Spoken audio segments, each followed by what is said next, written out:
नमस्कार, मैं दीपक शर्मा और मेरे यूट्यूब मंच पर आपका स्वागत है। दोस्तों, क्या महाराष्ट्र चुनाव में मोदी के हर बड़े फैसले से नितिन गडकरी बाहर हैं, आउट ऑफ एवरी डिसीजन? और क्या बीजेपी में सबसे बड़े नेता, महाराष्ट्र में सबसे कद्दावर नेता आज की तारीख में नितिन गडकरी, इनको जानबूझकर साइडलाइन किया जा रहा है? और क्या अमित शाह, जो मोदी जी के चाणक्य हैं, वो ये साबित करना चाहते हैं, पहली बार ये साबित करना चाहते हैं कि बिना गडकरी के महाराष्ट्र जीता जा सकता है? Is it possible?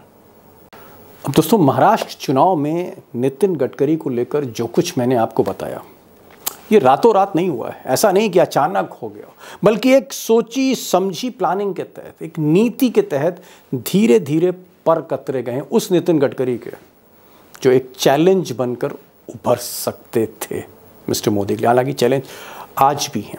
और अगर आप पीछे मुड़कर देखेंगे, अगर आप मुझे चंद सेकंड दें तो मैं थोड़ा सा रिकैप कर दूं कि गडकरी के साथ हुआ क्या है अभी तक। जिस वक्त मोदी जी मुख्यमंत्री थे गुजरात के, उस वक्त नितिन गडकरी बीजेपी के प्रेसिडेंट थे। मोदी जी उनके अंडर ही में थे। और 2014 के बाद जब मोदी जी प्रधानमंत्री बने तो नितिन गडकरी जी को कई मंत्रालय दिए गए। उनके पास कई मंत्रालय थे, लेकिन धीरे धीरे उनके मंत्रालय कम किए गए। अगर आप पिछली बार की ही सरकार देखें तो नितिन गडकरी के पास एमएसएमई जैसा मंत्रालय था, उनके पास शिपिंग मिनिस्ट्री थी, जहाज रानी मंत्री थे वो, उनके पास जल संसाधन था, वाटर रिसोर्सेज था, उनके पास रिवर डेवलपमेंट था, और भी कई मंत्रालय थे। एक एक करके मंत्रालय कम किए गए और आज की तारीख में नितिन गडकरी कैबिनेट मिनिस्टर तो हैं, लेकिन सिर्फ एक मंत्रालय है, ट्रांसपोर्ट एंड हाईवे, एक मंत्रालय उनके पास है। और यही नहीं, बीजेपी की जो सबसे एपेक्स बॉडी, सबसे बड़ी संस्था है फैसला लेने वाली, बीजेपी पार्लियामेंट्री बोर्ड, संसदीय समिति, उससे भी किनारे कर दिया नितिन गडकरी को, जो राष्ट्रीय अध्यक्ष रहे, किनारे कर दिया गया। और बीजेपी पार्लियामेंट्री बोर्ड से किनारे होने के बाद Nitin Gadkari central election committee, जी हाँ, केंद्रीय चुनाव समिति, उससे भी बाहर हो गए, उससे भी ड्रॉप कर दिया। सच्चाई यह है कि चाहे टिकट डिस्ट्रीब्यूशन हो, चाहे फिर रणनीति तय करनी हो चुनाव को लेकर, नितिन गडकरी किसी भी फैसले में नहीं। और यहां तक कि महाराष्ट्र में गुजरात लॉबी ने, मोदी शाह ने, ऐसा लोग कहते हैं कि उनसे कोई सलाह नहीं ली, किसको टिकट देना चाहिए, किसको टिकट नहीं देना चाहिए, रणनीति क्या होनी चाहिए, महाविकास अघाड़ी के अगेंस्ट शरद पवार को कैसे काउंटर करना है, उद्धव ठाकरे को कैसे काउंटर करना है, या विदर्भ में कांग्रेस से कैसे भिड़ना है। गडकरी जी किसी भी फैसले में शामिल नहीं, सच्चाई है। अब दोस्तों, जो सबसे बड़ा सवाल है और आपके जहन में भी होगा कि आखिर नितिन गडकरी को साइडलाइन क्यों किया जा रहा है, उसके पीछे ऑब्जेक्टिव क्या, मोटिव क्या है गुजरात लॉबी का। और आज इस वीडियो में मैं सारी अंदर की कहानी आपके सामने रखने जा रहा हूँ। कुछ एक्सपर्ट्स भी हैं, ऐसे एक्सपर्ट्स हैं जो नागपुर में गडकरी जी को 20-25 बरसों से जानते हैं, उनके साथ नाश्ता करते थे। गडकरी जी उनके दफ्तर में आके घंटों घंटों बैठा करते थे, फडणवीस भी आके उनके साथ बैठा करते थे, चाय पीते थे, डिस्कशन होता था राजनीति में हर पहलू पर। वो आपके सामने होंगे, रूबरू करूंगा। लेकिन पहले ये जान लेते हैं कि महाराष्ट्र से भी बाहर कर दिया और केंद्र सरकार से भी, जहाँ तक पॉलिसी डिसीजन है, उससे भी गडकरी को बाहर क्यों किया गया है। अब महाराष्ट्र की जहाँ तक बात है, इसमें कोई डाउट नहीं है कि नितिन गडकरी आज की तारीख में बीजेपी के सबसे कद्दावर नेता हैं। फडणवीस कोई मैच नहीं है उनके लिए, और बाकी का तो मैं नाम ही नहीं लेना चाह रहा हूँ। दरअसल मोदी जी को लगता था कि अगर महाराष्ट्र के में उनका कद बढ़ा, उनका हस्तक्षेप बढ़ा महाराष्ट्र सरकार में, तो हो सकता है कि वो मुख्यमंत्री की दावेदारी करते हैं। और अगर वो मुख्यमंत्री के दावेदार बनते हैं तो हिंदुस्तान का richest state in terms of GDP, जहाँ कॉरपोरेट लॉबी है देश की, जहाँ पैसा है, दौलत है, सारी चकाचौंध है, वहां पर अगर गडकरी मुख्यमंत्री बनते हैं उत्तर प्रदेश के बाद सेकंड बिगेस्ट स्टेट में, तो ही कैन चैलेंज दिल्ली। किसी समय में वो चुनौती भी बन सकते हैं मोदी जी के लिए। तो उनके राइज को रोकना था कि इनको महाराष्ट्र का छत्रप मन बनने दो, सारी ताकत मत दो। महाराष्ट्र को फडणवीस के जरिए मोदी चलाना चाहते थे रिमोट से, और गडकरी रिमोट से चलते नहीं। इसलिए जब गडकरी 2014 में मुख्यमंत्री बनना चाहते थे, आरएसएस उनको बैक कर रहा था, तब देवेंद्र फडणवीस का नाम आया और मोदी ने फडणवीस को आगे किया।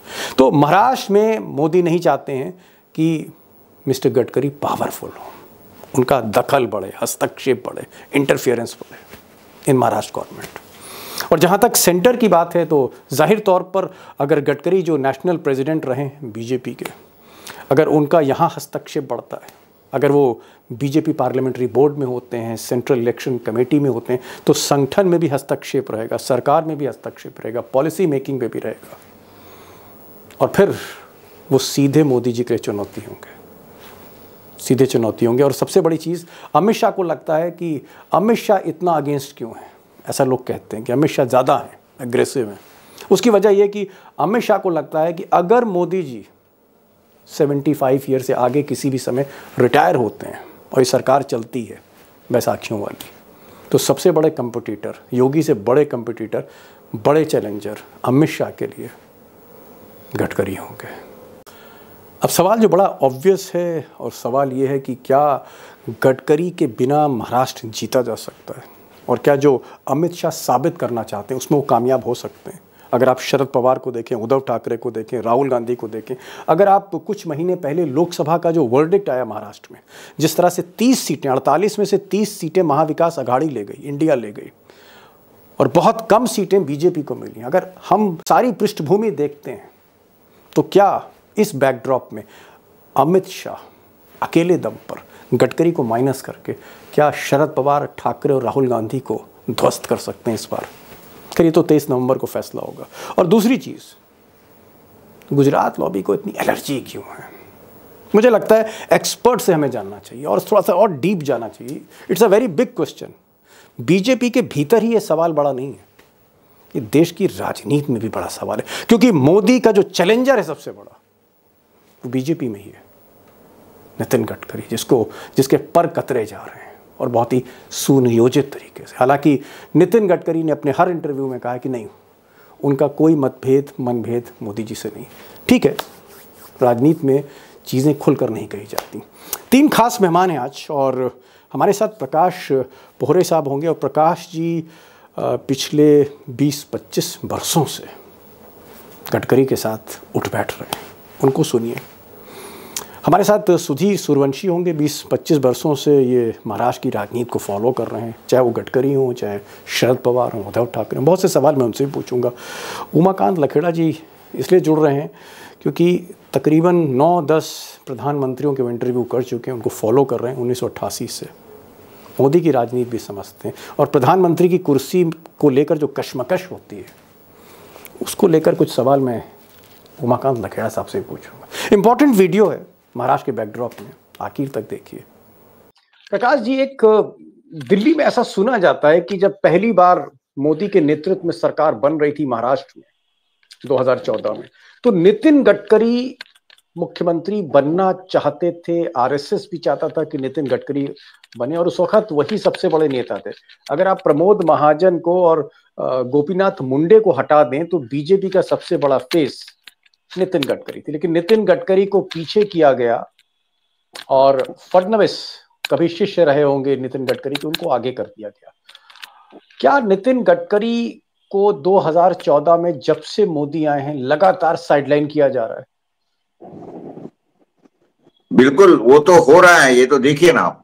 और जिस चीज का आपने जिक्र किया कि महाराष्ट्र के सीएम बनने के कौन दावेदार थे, तो निश्चित रूप से सबसे पहले तो गोपीनाथ जी मुंडे थे, बाद में ये हमारे जलगांव के एकनाथ जी खड़से थे, और उसी साथ में प्रमोद महाजन भी थे। लेकिन इनके बाद में अगर कोई नेता है तो वो नितिन गडकरी थे, उसके बारे में कोई शंका नहीं। देखिए, नितिन गडकरी के जो मेरे संबंध है वो करीब करीब 2000 साल से है, ऐसा समझिए आप। और वो जमाना था कि हमने 2004 के अंदर हमारा संस्करण देशोन्नति का वहां चालू किया था नागपुर के अंदर। तो उस समय पे देवेंद्र फडणवीस, नितिन गडकरी आड़ी पाड़ी में आके ऑफिस में बैठते थे बारी बारी, और बताते थे कि उस समय, हाँ, मेरे ऑफिस में आके बैठते थे भाई। नागपुर में आपके अखबार के दफ्तर में फडणवीस फडणवीस और नितिन गडकरी आपके दफ्तर में बैठते थे, चाय पीते थे? चाय तो पिलाते ही होंगे आप। हफ्ते में 2-3 बार कम से कम, ये बता रहा हूं मैं आपको, हफ्ते में 2-3 बार, क्योंकि हमारा अखबार जो था उस एरिया के अंदर का बड़ा नामी अखबार है। और नेचुरली क्या था कि ये तो उस समय भी कोई सत्ता में थे नहीं, तो नेचुरली वो हिसाब से इनकी लगातार बैठकें होती थी। विपक्ष में थे तो नेचुरली इनको सत्ता के खिलाफ में जो लिखना था उसके बारे में बताते थे, देते थे, भैया ये डालो वो डालो, वो होता था, उसमें कोई साहजिक बात है। और नितिन गडकरी ये बहुत ही सिंपल आदमी है, कम से कम महीने में 2 बार तो वो सुबह नाश्ते में बुला लेते थे, प्रकाश भाई आए नाश्ता करेंगे। तो ये उसके बाद में मैं उनको जानता हूं, जिस तरीके से उनका वजूद है महाराष्ट्र के अंदर और जिस तरीके से समझ है, देखिए उनकी सबसे बड़ी बात है कि आज भी महाराष्ट्र के अंदर, जैसा आपने जिक्र किया, तो शरद पवार के बाद में अगर कोई कद्दावर नेता महाराष्ट्र में है तो नितिन गडकरी है। और बीजेपी में अगर पूछेंगे तो बीजेपी का सबसे कद्दावर नंबर 1 नेता जो है वो नितिन गडकरी, उसके बारे में कोई शक नहीं है, बिल्कुल शक नहीं। ओके ओके ओके, मैं आ रहा हूँ। बहुत सी बातें आज आपसे पूछनी प्रकाश जी, कुरेद के मैं पूछने की कोशिश करूंगा, क्योंकि मैं चाहता हूँ सच जो है वो बाहर आए, और जब आप जैसा हिम्मती संपादक मिल जाए तो हम सच को बाहर ला सकते हैं। सुधीर भाई, मैं देख रहा हूं आप तो पूरे महाराष्ट्र में घूम रहे हैं, लेकिन दिल्ली से जो महाराष्ट्र मुझे दिख रहा है वहां पर मुझे नितिन गडकरी नहीं दिख रहे। नितिन गडकरी अपना विदर्भ में नागपुर के पास आज भी उन्होंने 2 रैली करी, छोटी छोटी रैलियां थी, लेकिन जहां तक डिसीजन मेकिंग है, किसको टिकट देना है, किसको टिकट नहीं देना है, रणनीति क्या होगी, कैसे काउंटर करना है, भाई नितिन गडकरी से बेहतर माइंड और बेहतर लीडर तो कोई है ही नहीं महाराष्ट्र में। मैं ये जानना चाह रहा था कि अमित शाह और मोदी क्या सलाह ले रहे हैं नितिन गडकरी से, या आपकी जानकारी में सलाह नहीं ले रहे? मुझे जो जानकारी है और जो भी चीज दिख रही है, मुझे लगता है कि नितिन गडकरी, जैसे आपने उसका जिक्र किया कि नितिन गडकरी डिसीजन मेकिंग में बिल्कुल भी इन्वॉल्व नहीं है। अभी ये बात अलग है, उनको इन्वॉल्व किया गया नहीं, कोई इन्वॉल्व होते नहीं है, तो मुझे लगता है कि उनको इन्वॉल्व कर नहीं रहे।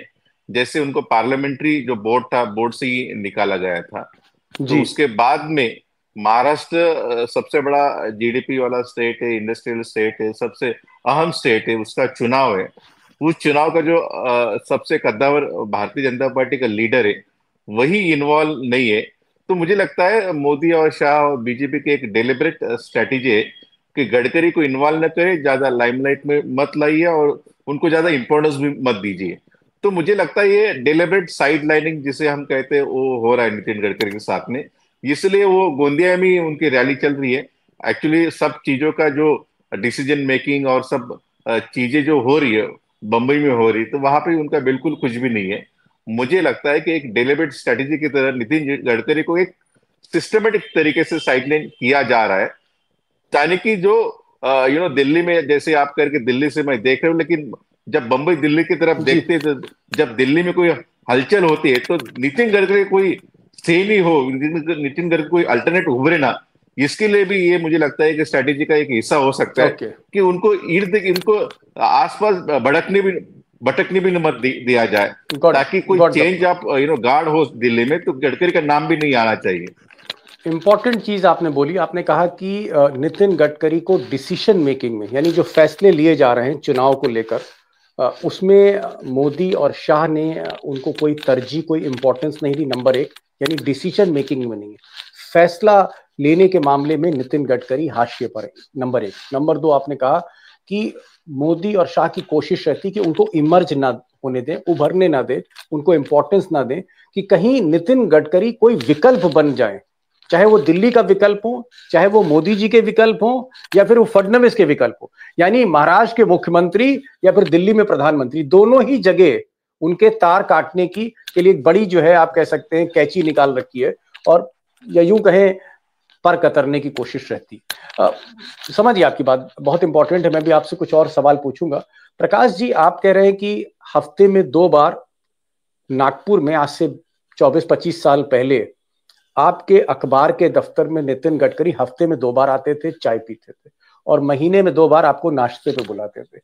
कभी नितिन गडकरी में, हालांकि ऑफ द रिकॉर्ड है, बहुत पर्सनल बातें करना चाह रहा हूं, लेकिन मुझे लगा कि एक शेर से बात हो रही है विदर्भ के, एक टाइगर अशोक वानखेड़े, दूसरे टाइगर आप हैं, क्या नितिन गडकरी भी जानते हैं, उनको इस बात का इल्म है कि मोदी और शाह अपने रास्ते से नितिन गडकरी को पिछले 10 साल से किनारे करते चले जा रहे हैं?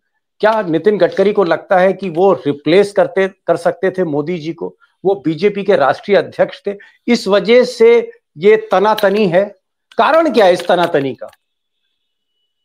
सिंपल है भाई, ऐसा है, अगर गद्दी को अगर थ्रेट मिलता है, देखिए मोदी के बाद में कौन, अगर ऐसी बातें निकलती है तो नेचुरली नाम आता है नितिन गडकरी का।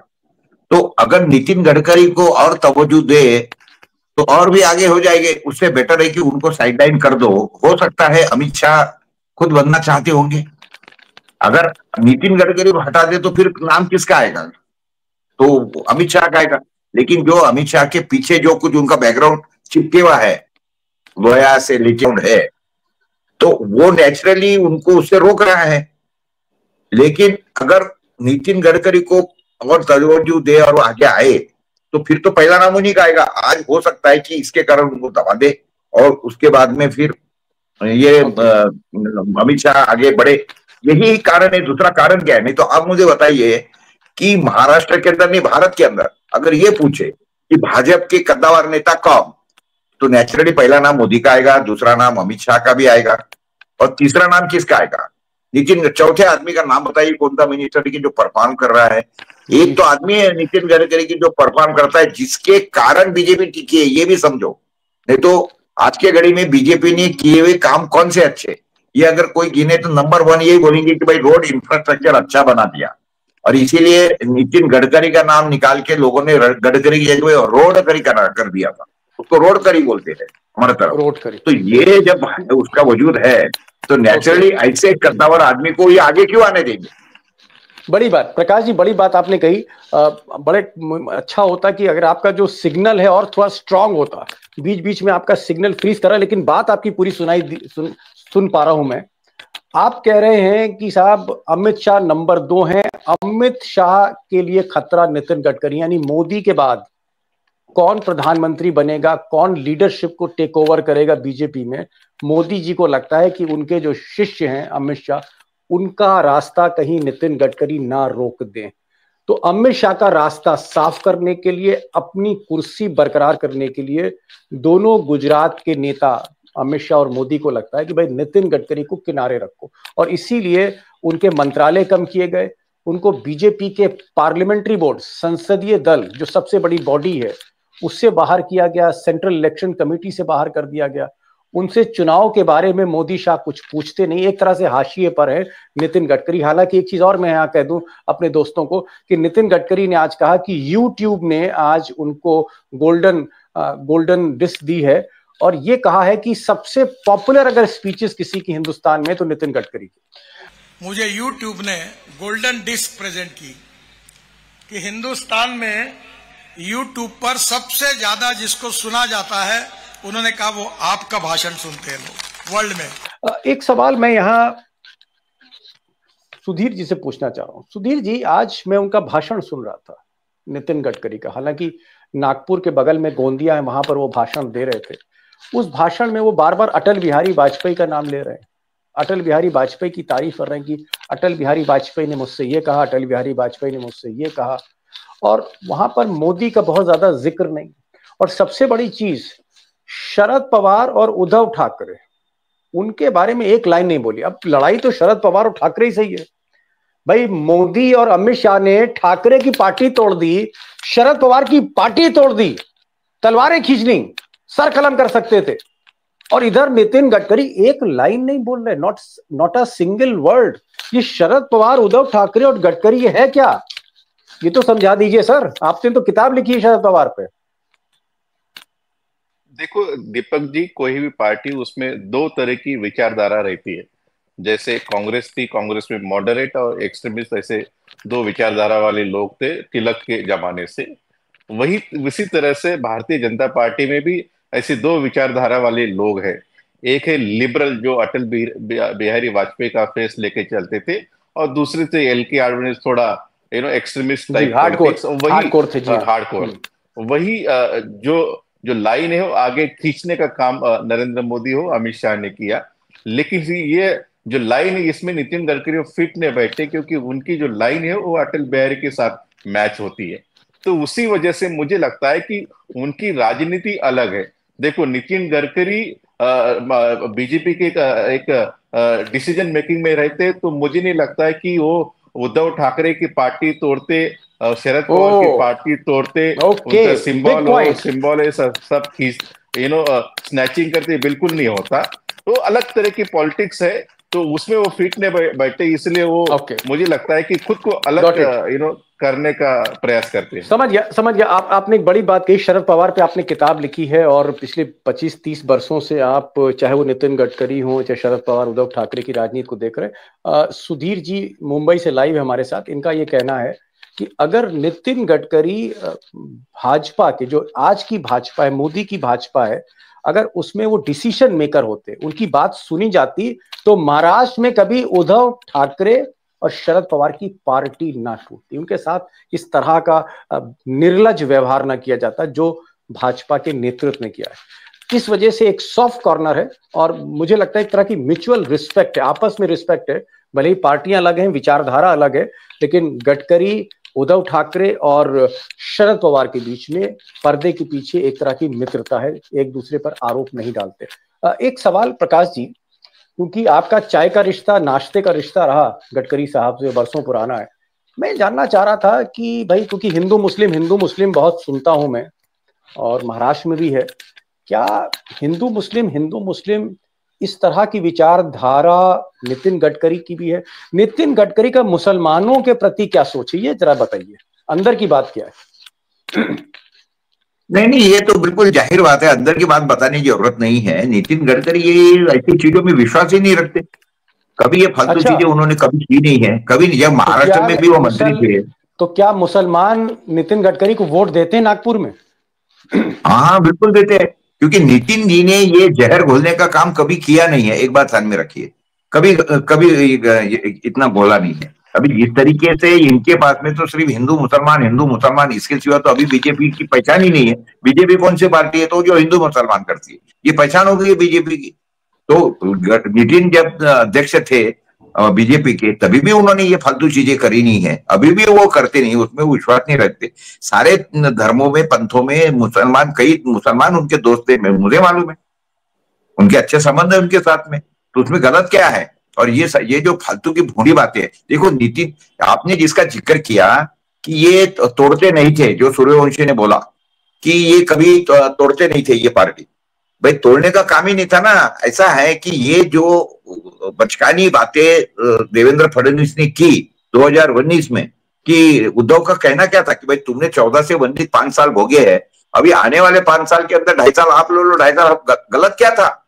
नितिन गडकरी जी रहते थे, नितिन गडकरी जी तो रहते थे तो इमीडिएटली वो मानते थे, या अमित शाह को भी मना देते कि नहीं वो सही है भाई, होने दो, फिर तकलीफ कुछ नहीं है।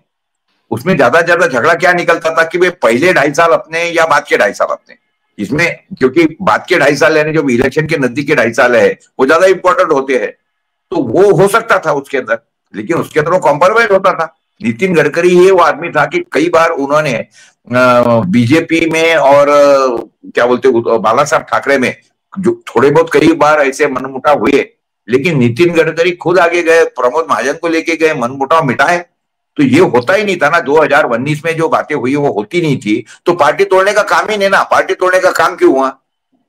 फडणवीस को काम क्यों करना पड़ा? एक चीज और बता दीजिए, एक चीज, प्रकाश जी अब आप इतने उनके करीब रहे हैं, मुझे लगा कि जब बात हो रही है, पोस्टमार्टम हो ही रहा है, तो पूरा पोस्टमार्टम कर ही ले, सब कुछ कर ले, फिर चीरा फाड़ी जब चल रही है।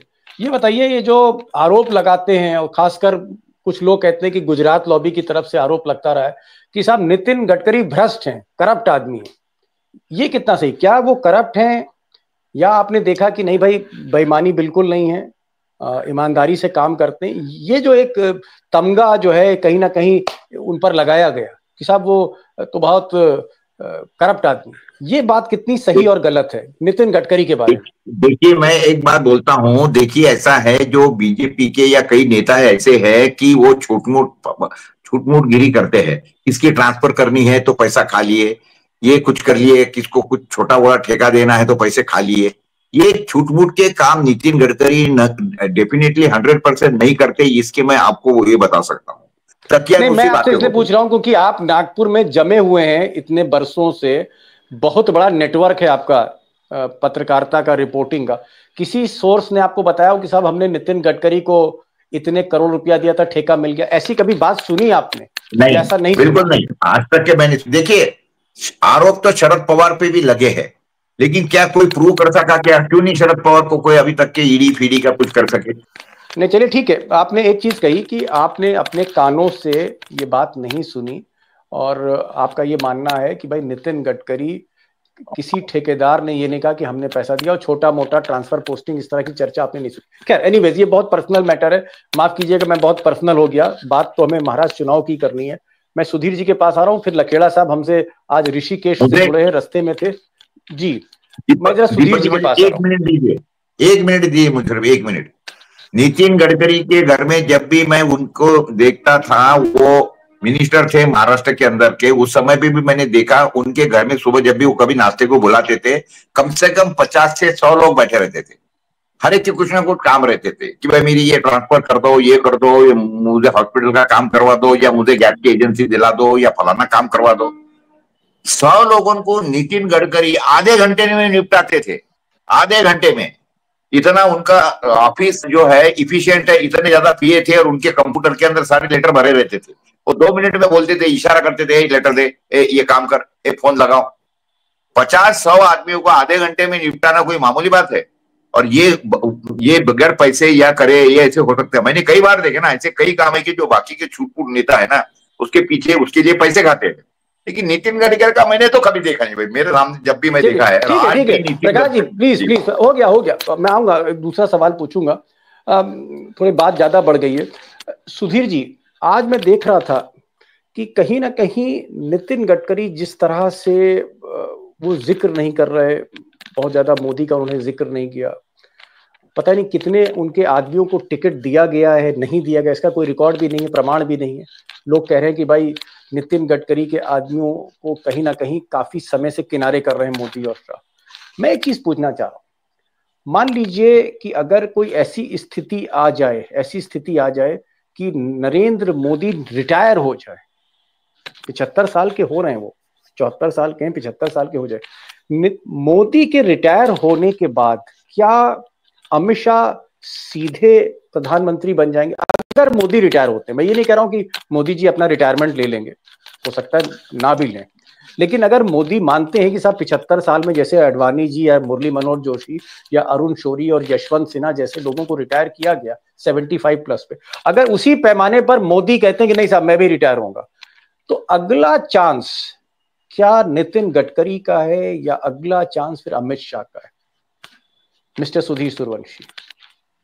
देखो दीपक जी, आपने जो सवाल पूछा वो हाइपोथेटिकल है, और नहीं, हाइपोथेटिकल तो मैंने कह दिया कि भाई मोदी जी के मन की बात कौन जानता है, लेकिन मैं तो सवाल कर रहा हूं कि अगर 75 साल में मोदी जी ने कहा कि भाई ये हमने तय किया है एज लिमिट, मैं रिटायर हो रहा हूं, भाई 75 साल के पूरे होंगे, ये तो फैक्ट है ना सर, ये तो फैक्ट है ना, ये तो हाइपोथेटिकल नहीं है।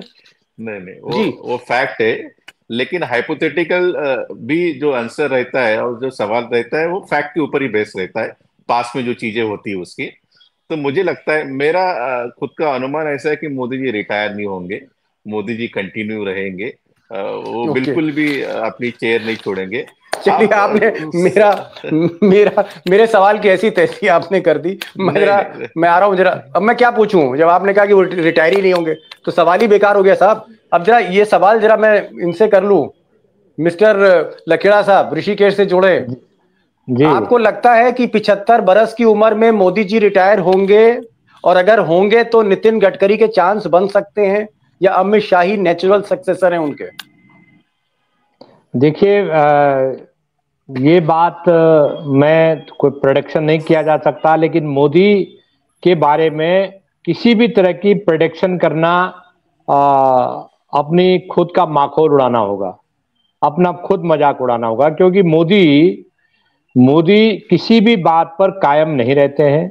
मोदी ने देश से जो वादे किए हैं, प्रधानमंत्री बनने के पहले, बनने के बाद, उन्होंने कहा था देश में काया पलट कर देंगे, पता नहीं क्या क्या ले आएंगे। तो मुझे तो ऐसा लगता है कि 15 लाख हर खाते में पहुंचाने का जो नारा है, कई लोग मजाक में कहते हैं कि जब तक खाते में 15 लाख नहीं आएंगे उनको प्रधानमंत्री बनाते रहेंगे। तो सवाल यह है कि प्रधानमंत्री मोदी की बातों जी जी देखिए, आप 1988 से, जहां तक मेरी जानकारी है, 1988 से आप प्राइम मिनिस्टर ऑफिस देख रहे हैं, लोकसभा देख रहे हैं।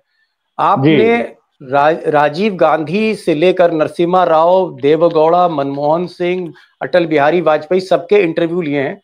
मोदी के चलिए नहीं मिला, लेकिन आपने कम से कम 12-13 प्रधानमंत्री कवर किए हैं, जहां तक मेरी जानकारी। हो सकता है मैं ज्यादा बता रहा हूं। 8-9 की 9, चलिए 9 प्रधानमंत्री। चंद्रशेखर का भी नाम मैं भूल गया, चंद्रशेखर का भी नाम लेता हूं, गुजराल का भी नाम लेता हूं। 9 प्रधानमंत्री आपने देखे, 9 प्रधानमंत्री आपने देखे, 9-10 प्रधानमंत्री देखे। तो इसलिए मैंने पूछा कि भाई आपसे सवाल नहीं पूछूंगा तो हिंदुस्तान में सवाल किससे पूछूंगा। मुझे तो नहीं लगता कि कोई ऐसा पत्रकार होगा जिसने 10 के 10 प्रधानमंत्री का इंटरव्यू किया। मैं आपसे पूछ रहा हूं, क्या मोदी रिटायर होंगे या नहीं, यस या नो? देखिए, वो पहले ही कह चुके हैं कि वो ये जो नियम है ये पब्लिक के लिए है, बाकी नेताओं के लिए है, ये मोदी के लिए नहीं है।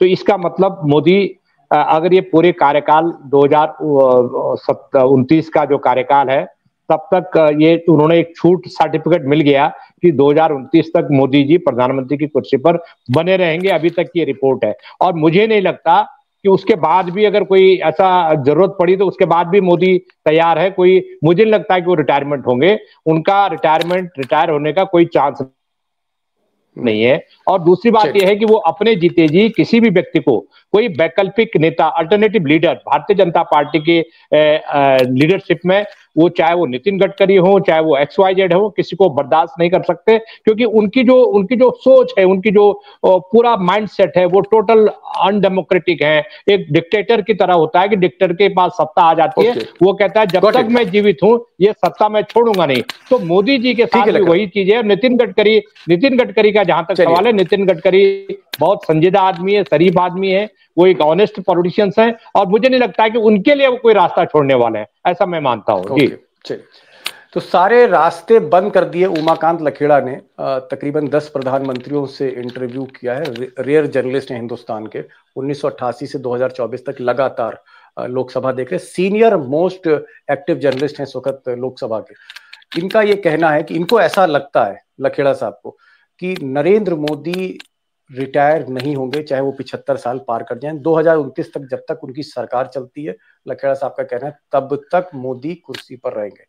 प्रकाश जी, बात तो अब बहुत ज्यादा बढ़ चुकी है, इसलिए मैंने कहा आपको भी मैं बीच में लाऊं। क्या नरेंद्र मोदी 75 साल की उम्र में रिटायर होंगे? और ये 10 साल की बात हम नहीं कर रहे, अगले साल 2025 नहीं होंगे, डेफिनेटली नहीं होंगे, डेफिनेटली नहीं होंगे। वो मार्गदर्शक मंडल में कभी जाएंगे नहीं, मार्गदर्शक मंडल में कभी नहीं जाएंगे, और रिटायर भी कभी नहीं होंगे, डेफिनेटली नहीं होंगे। इसका मतलब नितिन गडकरी के प्रधानमंत्री बनने के कोई चांस नहीं है अभी नॉर्मल कंडीशन में तो नहीं है। यानी कहने का मतलब मैं क्या बोल रहा हूं उसका इशारा आप समझ लीजिए। क्या नितिन गडकरी प्रधानमंत्री नहीं बन सकते सुधीर जी? बहुत मुश्किल है। राजनीति में हम कुछ चीजें कह नहीं सकते, क्योंकि politics is art of all possibilities. किसी ने सोचा भी नहीं था कि अजित पवार बीजेपी के साथ चले जाएंगे और उद्धव ठाकरे शरद पवार के साथ आ जाएंगे। तो मुझे लगता है कि राजनीति में कोई भी चीजें हो सकती है, लेकिन जो प्रेजेंट पॉलिटिकल जब हम सिनेरियो देखते हैं, थोड़ा मुश्किल लगता है कि नितिन गडकरी को प्राइम मिनिस्टर बनाएंगे। क्योंकि बनाते तो नितिन गडकरी बाकायदा डिसीजन मेकिंग में रहते, यहाँ के महाराष्ट्र के इलेक्शन चलते, यहाँ के फेस रहते, उनके सब पोस्टर बैनर, उनके भी फोटो छपती मोदी शाह के बाद में। वो महाराष्ट्र के होने के बावजूद उनकी फोटो भी यहाँ पे पोस्टर बैनर पे दिखती नहीं है। नितिन गडकरी के लिए कोई भी रास्ता, कोई भी दरवाजा, कोई भी खिड़की, कोई भी रोशनदान खुला नहीं है, फिलहाल सब बंद हैं। ये आज का तीनों पैनलिस्ट से जो जवाब मुझे मिला। लेकिन एक बात तीनों ने कही कि नितिन गडकरी को का लाभ लेना चाहिए था महाराष्ट्र में, उनका लाभ नहीं लिया जा रहा, सबसे कद्दावर नेता हैं। और दूसरी बात, कहीं ना कहीं गुजरात और लॉबी यानी मोदी, अमित शाह और नितिन गडकरी में एक संवादहीनता है, कुछ ना कुछ है, धुआं है। बहरहाल लखेड़ा साहब आप जुड़े, और प्रकाश जी सिग्नल आपका आता जाता रहा, लेकिन बात आपकी लगातार सुनाई पड़ती रही। आवाज में आपकी इतना दम है, सिग्नल तोड़ के आवाज आ रही थी आपकी, तो ये मैं आपको सलाम करता हूँ। ऐसी दमदार आवाज होनी चाहिए। सुधीर भाई, आपने भी बहुत अच्छे जवाब दिए, और तमाम डिप्लोमेसी और पॉलिटिक्स दोनों का किस तरह से इस्तेमाल करना है अपने वक्तव्य में, सुधीर सूर्यवंशी से कोई पूछे। और इन्होंने भी कहा कि मोदी रिटायर होने वाले नहीं। तो बहरहाल दोस्तों, आपने देखा कि नितिन गडकरी के लिए जो आगे के रास्ते हैं वो बंद हैं जब तक मोदी हैं, और इसीलिए उनसे मदद नहीं ली जा रही है। Thank you so much Prakash ji for joining this programme. Thank you so much Lakhera साहब। Thank you so much Sudhir ji for joining this programme. Thank you so much.